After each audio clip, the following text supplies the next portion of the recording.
हो, हे जे आहे ना, हे मंदिर मी इकडे थोडंसं इतिहासात वाचलं होतं. तर हे काय सिद्धेश्वर नावाचं मंदिर आहे आणि ते आता जीर्ण अवस्थेत आहे. त्यामुळे आता इथले काही जे गावातील जे प्रमुख जे कमिटी असते ना, त्यांनी असं ठरवलं की आता याचं जीर्ण अवस्थेत आहे, आपण याला नवीन बांधकाम करावं आहे. म्हणून आता ते लोक एक नवीन पद्धतीने आता याचं बांधकाम सुरू केलं आहे आणि खूपच मनमोहक दृश्य आहे इकडे. आणि असं वाटतं की वा वा वा वा, काय आपण कुठल्या अवस्थेत आलो आहे आणि काय ते निसर्गरम्य सौंदर्य आहे इथे. आणि माझ्यासोबत माझा परिवार पण आहे, माझी मिसेस आहे, माझा हा मोठा स्पंदन आणि तो माझा छोटा समू सम्राट.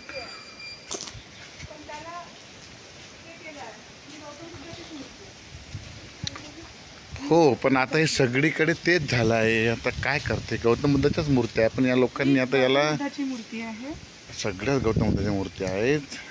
हेच मंदिर म्हणून नाही आहे, सगळंच आहे. हे सगळं प्राचीन कालीन आहे, आपलं सम्राट अशोकाच्याच वेळेचं. पण आता हिंदू लोकांनी नाही बाबू, असं नाही, ते पडत वगैरे नाही म्हणा, पण ते काही पण किडे माकोडे म्हणा, काही सार्प वगैरे राहू शकतं बेटा, म्हणून